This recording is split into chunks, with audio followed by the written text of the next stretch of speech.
Bismillahirrahmanirrahim. Assalamualaikum warahmatullahi wabarakatuh. Alhamdulillahirabbil alamin wa bihi nasta'in ala amri dunya waddin. Asyhadu an la ilaha illallah wa asyhadu anna Muhammadan abduhu wa rasuluh.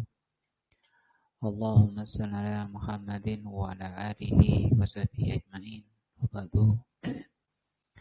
Pelajaran kita malam ini fikih.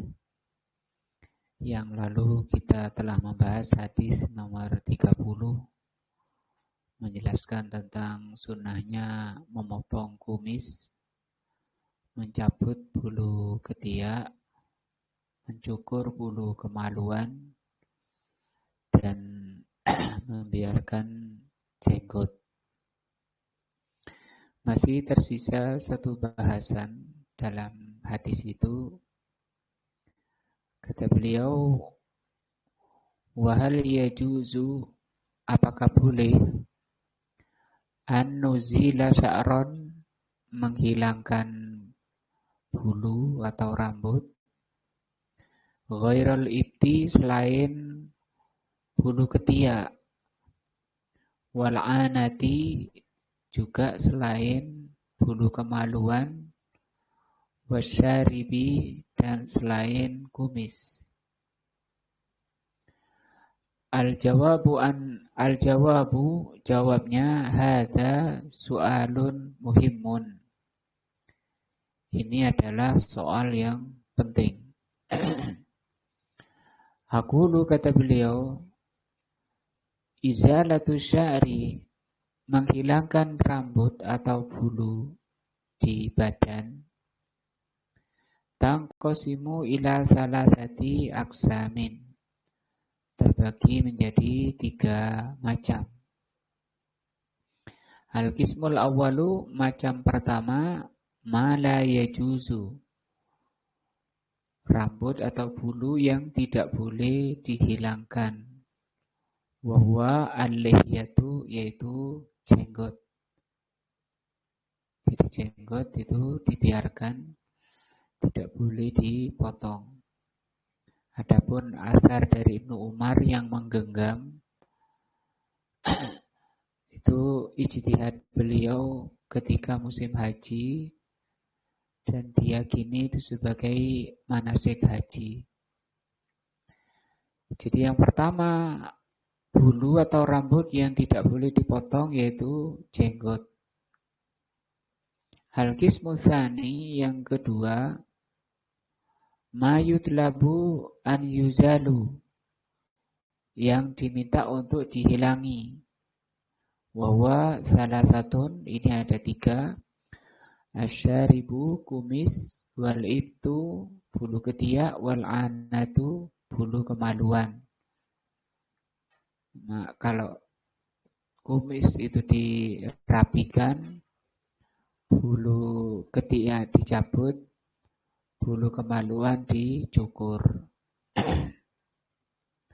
Al-qismu tsalitsu, yang ketiga, masukita anhu, bulu yang didiamkan, tidak ada perintah untuk dihilangkan dan tidak ada perintah untuk dibiarkan sebagaimana jenggot. Walam yu'mar, tidak ada perintah, bihi walam yunha, dan juga tidak ada larangan untuk mencukurnya, tidak ada larangan. Fahal yuqalu innama sakatallahu anhu fahuwa afwun, apakah boleh dikatakan apa-apa yang Allah biarkan, Allah diamkan, apakah itu berarti ma'fu, dimaafkan? Misalnya dicabut bulu dada, bulu betis. Nah, wal insanu mukhayyarun, maka manusia itu mukhayyar. Apakah kalau yang dibiarkan oleh Allah itu tidak dilarang dan tidak diperintah berarti dimaafkan? Maksudnya terserah manusia. Au yuqalu atau dikatakan innal asla fima khalaqallahu al-ibqa.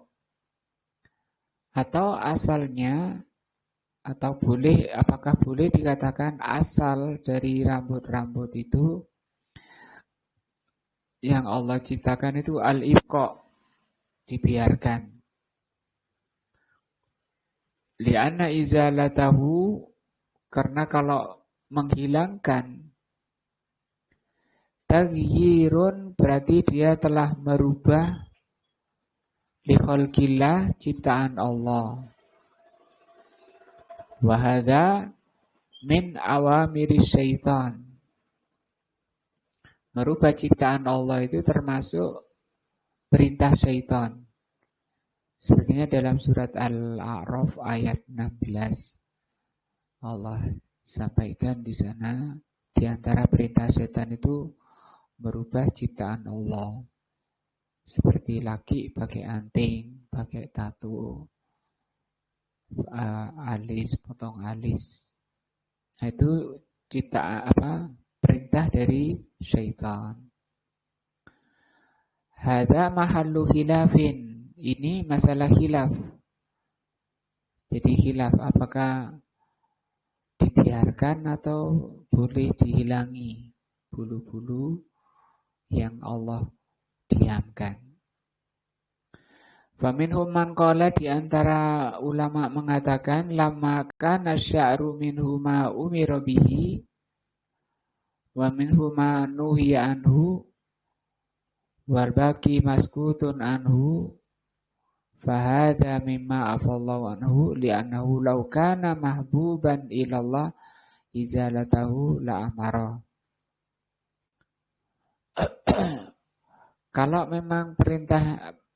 Kalau misalnya menghilangkan rambut itu dicintai Allah, pasti Allah akan memerintahkan untuk menghilangkan.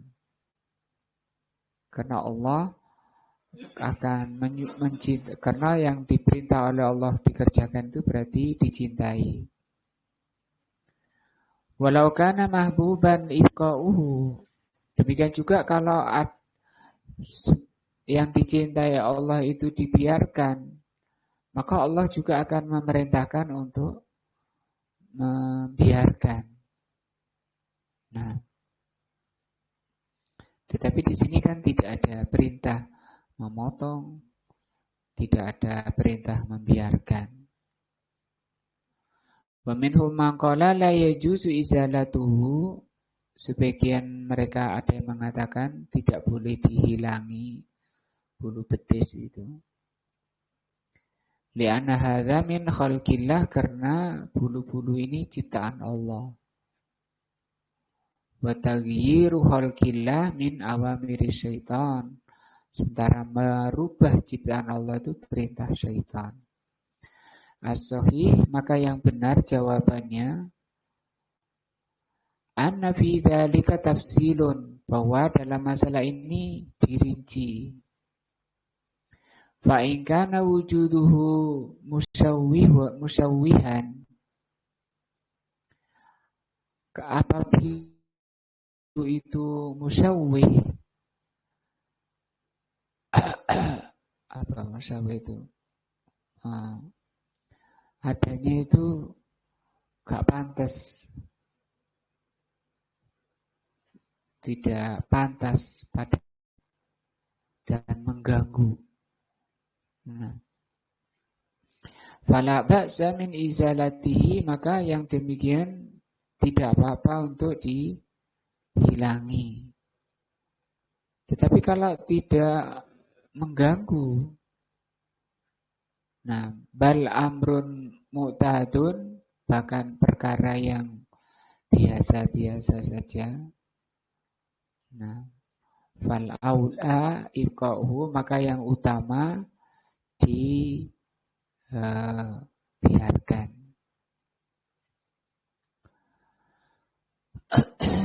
Nah, jadi dilihat dari apanya berarti?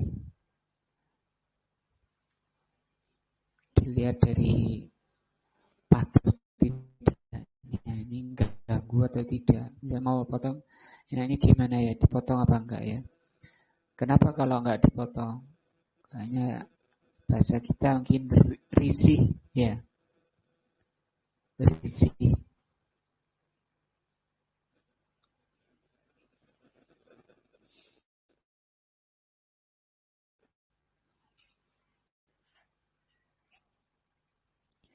Atau kalau banyak bulunya itu kayak orang nggak normal misalnya. Kayak orang nggak normal. Maka dikembalikan kepada normal dengan cara dipotong. Nah, itu sisa pembahasan tentang hadis 30, rambut-rambut yang diperintah untuk dipotong, dirapikan, dan tadi yang tersisa yang didiamkan oleh Allah. Tidak ada perintah memotong dan tidak ada perintah membiarkan. Maka apa tadi? Yang benar dilihat kalau tidak risih, tidak mengganggu, masih normal-normal saja, maka dibiarkan. Nah, kita lanjut hadis ke-31. An Abi Hurairah radhiyallahu anhu, yaitu hadis dari Abu Hurairah radhiyallahu anhu. Anna Nabiyya sallallahu alaihi wasallam laqiyahu fi ba'di turukil Madinah. Bahwa Rasulullah sallallahu alaihi wasallam bertemu Abu Hurairah di jalan Madinah. Wa huwa junubun, dalam keadaan Abu Hurairah itu junub. Qala, maka Abu Hurairah mengatakan, fa'an khonastu minhu, maka aku khonasa itu menyelinap.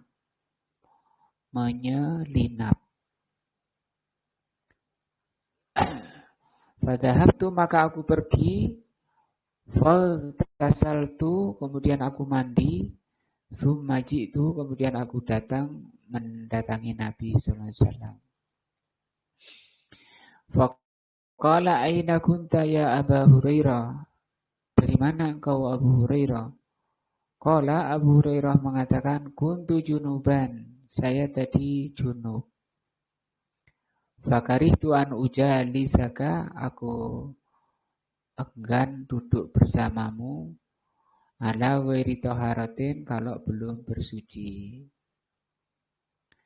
Faqala, maka Nabi mengatakan, subhanallah, maha suci Allah. Innal mu'mina la yanjusu, sesungguhnya orang mukmin itu tidak najis. Nah.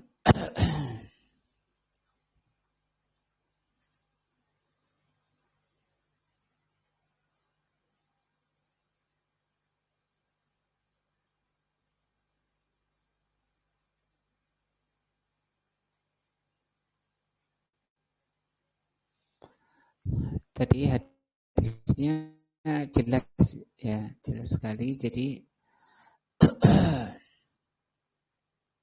kita langsung ke faedah hadisnya.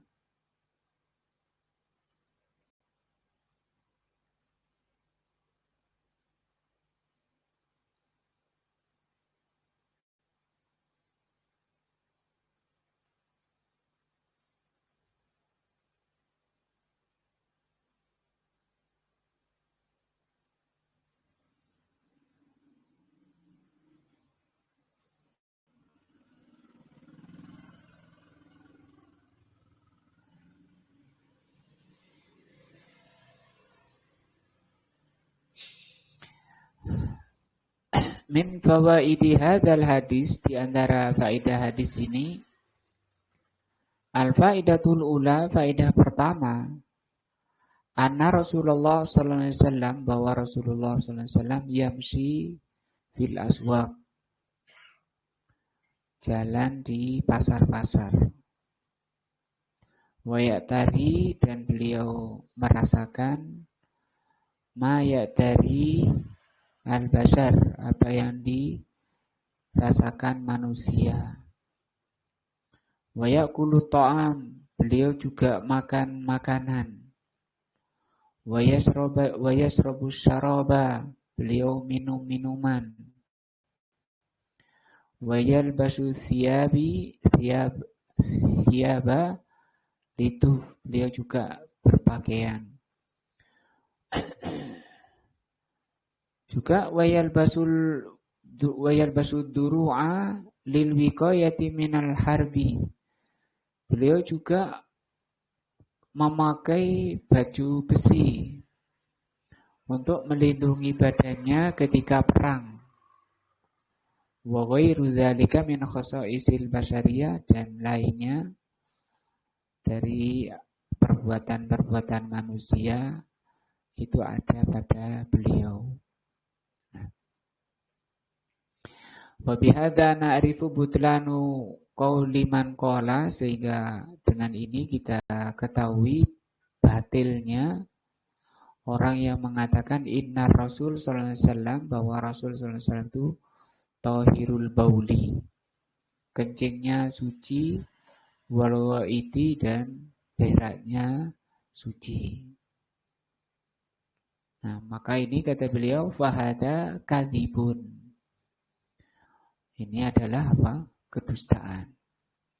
Li'annahu law kana tahiran, karena kalau kencing Rasul itu suci, kama za'amu, seperti yang mereka anggap, lam yahtaju ila istinja, berarti tidak perlu lagi istinja. Sebenarnya sudah lewat ya bab istinja. Rasul istinja pakai air, pakai batu. Wala istijmar, dan Rasul tidak istijmar. Istijmar itu membersihkan kotoran, kencing atau BAB dengan batu atau yang menggantikan. Wala ghuslin, tentu beliau juga tidak mandi junub. Wala ghairi dzalika, dan selainnya. Nah, maka beliau melakukan apa yang dilakukan oleh manusia secara tabiat. Nah, wa yadullu ala hadza, yang mendalili ini firman Allah, qul innama ana basyarum mislukum. Katakan Muhammad, saya ini manusia seperti kalian. Nah, fa'akada hadza marrataini. Di sini oleh Allah ditegaskan dengan penegasan 2 kali. Pertama, basyarun, perkataan basyarun ini, saya ini manusia. Yang kedua, mislukum, seperti kalian. Nah, karena kalau perkataan manusia ya jelas sudah tahu. Tapi ditegaskan lagi oleh Allah dengan seperti kalian, bahwa beliau manusia. Tetapi Rasulullah SAW dibatasi dan dibedakan dengan selainnya. Nah, yaitu firman Allah, yuha ilayya, saya ini manusia seperti kalian, tetapi diberi wahyu kepadaku, atau diturunkan wahyu kepadaku. Maka ini yang membedakan. Sehingga dengan wahyu itu, beliau manusia yang menjadi apa? Rasul dan Nabi. Yang kedua, faedah kedua, jawazu tasrihil insan bima yustahya. Boleh orang itu memperjelas perkataan sesuatu yang malu. Malu diucapkan lil hajah, ketika butuh.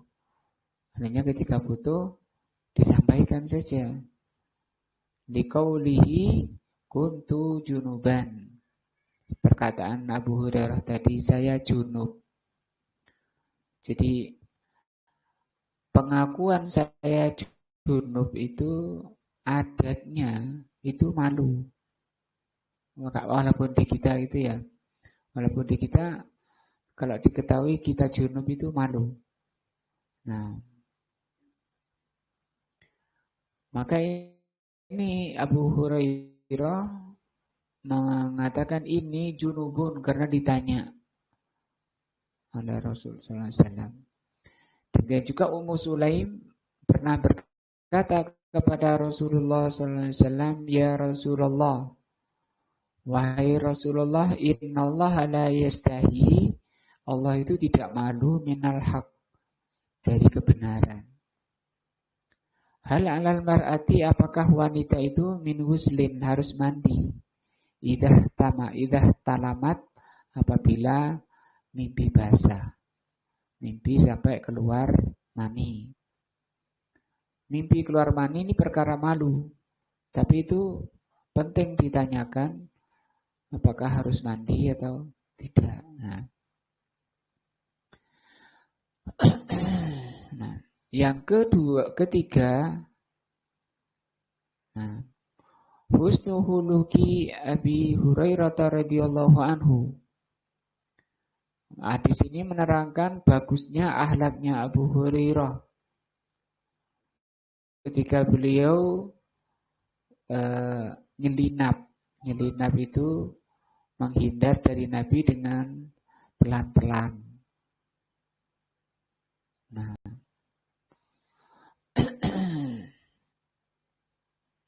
yang keempat, al-faidatur rabi'atu annal insan, bahwa manusia idza kana yastahi an yujalisar rasul ala janabatin fayambaghi kadzalika an yastahi min dzikrillahi ala janabatin. Kalau manusia itu malu duduk dengan Rasul karena junub, maka hendaknya manusia itu malu berzikir ketika junub. Nah, zikir itu mengingat Allah, menyebut Allah. Nah, itu harus juga malu kalau orang itu berzikir dalam kondisi apa? Hadas. Wahadha min babil aula, dan ini lebih-lebih gitu, lebih-lebih zikir. Walakinnahu laisa haraman, hanya saja tidak sampai haram. Apa itu? Zikir kondisi hadas tidak haram, cuma adabnya. Wala makruhan, dan tidak dimakruhkan, tidak dibenci orang yang berhadas berzikir. Cuma kesempurnaan adab berzikir itu kondisi toharo, suci. Sehingga sebagai contoh dari salaf itu mereka menjaga kesucian, selalu menjaga kesucian. Begitu wudu batal wudu lagi. Liqauli Aisyah radhiyallahu anha, berdasarkan hadis dari Aisyah radhiyallahu anha, kana Nabi sallallahu alaihi wasallam, Nabi sallallahu alaihi wasallam yazkurullaha, berzikir kepada Allah, ala kulli ahyanihi, dalam segala keadaannya. Nah,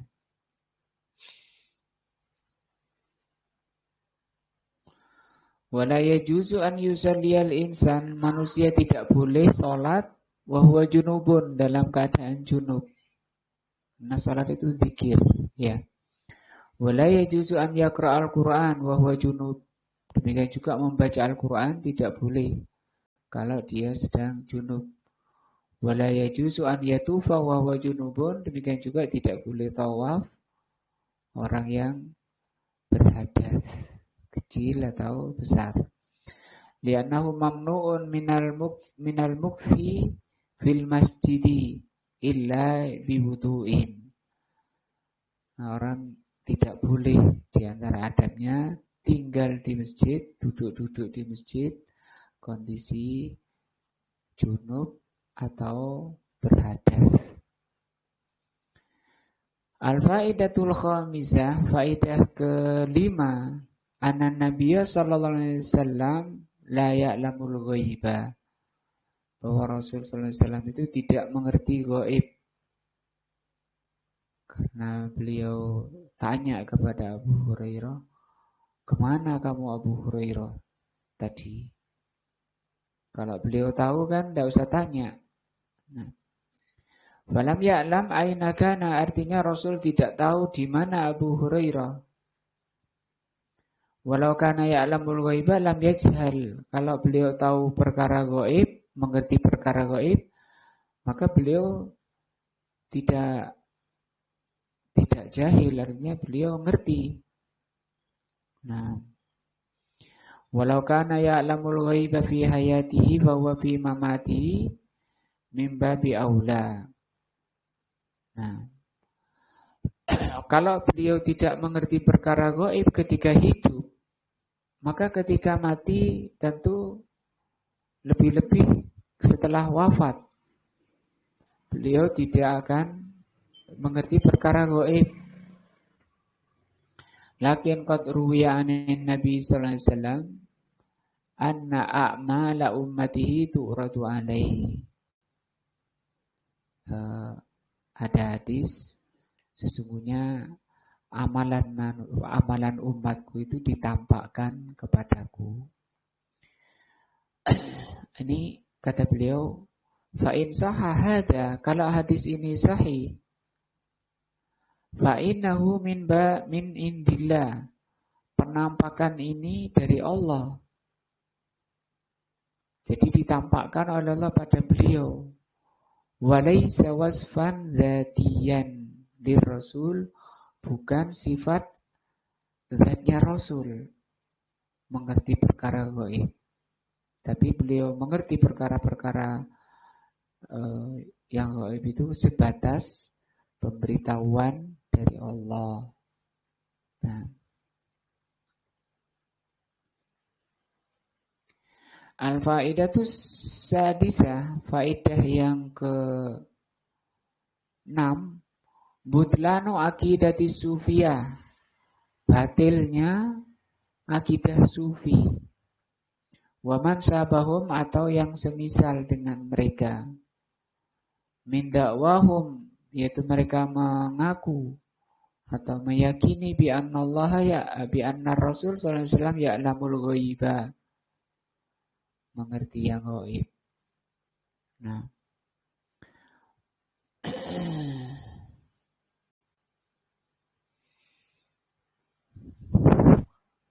apalagi di dalam Al-Quran disebutkan bahwa Rasul tidak mengerti yang gaib. Allah berfirman, "Qul, katakan Muhammad, la aqulu lakum indi khazainullah." Aku tidak berkata pada kalian bahwa aku ini mengerti perbendaharaan Allah. Wala a'lamul ghaiba, dan aku tidak pernah mengatakan pada kalian aku ngerti perkara gaib. Nah, wala aqulu lakum inni malakun, aku tidak pernah mengatakan pada kalian sesungguhnya saya ini malaikat. In attabi'u illa ma yuha ilayya, aku ini hanya mengikuti apa yang diwahyukan kepadaku. Nah,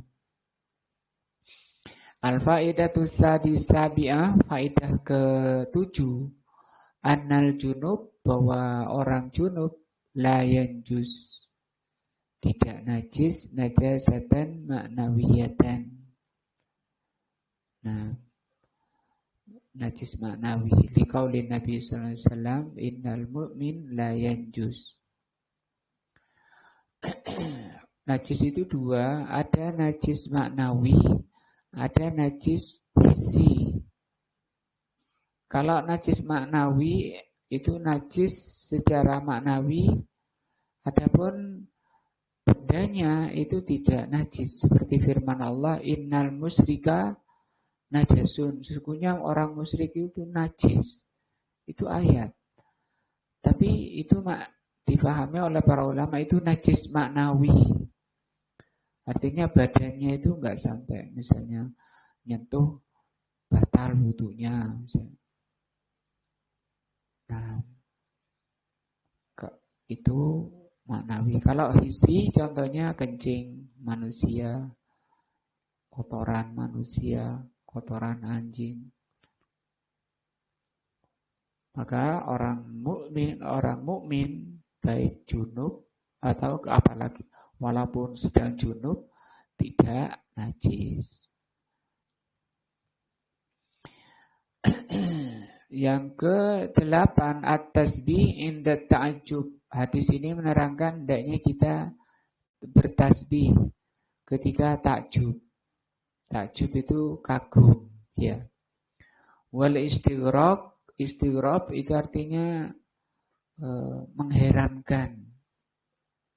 Nah, sesuatu yang aneh kayak gitu. Itu disunahkan tasbih dengan membaca subhanallah. Ini kalimat tasbih. Tasbih itu artinya pensucian, mensucikan Allah dari segala kurang. Dan Allah Maha Suci dari segala kekurangan. Dan ini semenjak zaman Nabi sampai sekarang, ketika ada sesuatu yang mengagumkan, kita membaca apa? Subhanallah. Yang ke-9, tanzihullah an kulli naqsin. Hadis ini menerangkan pensucian nama Allah dari segala aib, segala kurang. Berdasarkan subhanallah. Wa tanzihullah an kulli naqsin minas sifatil mangkiyah. Mensucikan Allah itu berarti membersihkan Allah dari sifat-sifat yang tidak ada pada Allah. Namanya sifat manfiyah, yang dinafikan. Wasifatul manfiyah anillah, sifat manfiyah dari Allah itu tatadammanu kamalu diddihi. Ketika Allah menjelaskan sifat peniadaan sifat pada dirinya, itu menunjukkan kesempurnaan lawannya. Misalnya Allah mengatakan Allah itu tidak tidur, Allah itu tidak ngantuk, la ta'khudhuhu sinatun. Ketika ngantuk itu dicabut oleh Allah dari dirinya, itu mengandung makna lawannya. Apa itu? Selalu jaga, selalu sadar, nah, selalu waspada. Semua sifat Allah. Allah itu tidak bodoh. Berarti apa? Alim, Maha Kuasa. Allah itu tidak lemah. Allah itu tidak mati. Berarti Allah itu maha hidup. Begitu semua sifat-sifat Allah, sifat-sifat manfiyah itu mengandung sifat kesempurnaan. Nah, beda dengan selain Allah, belum tentu mengandung lawannya. Seperti tembok itu tidak bodoh. Apa berarti pandai? Kan enggak. Nah, Al-Faidah ke-10.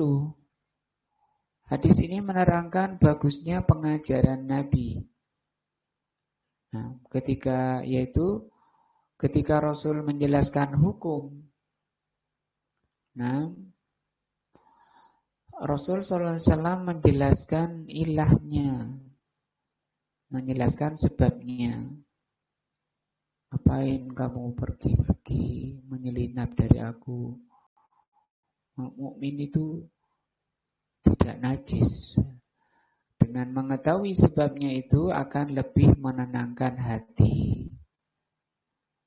Nah, insya Allah ini yang kita bahas pada malam ini, hadis ke-31.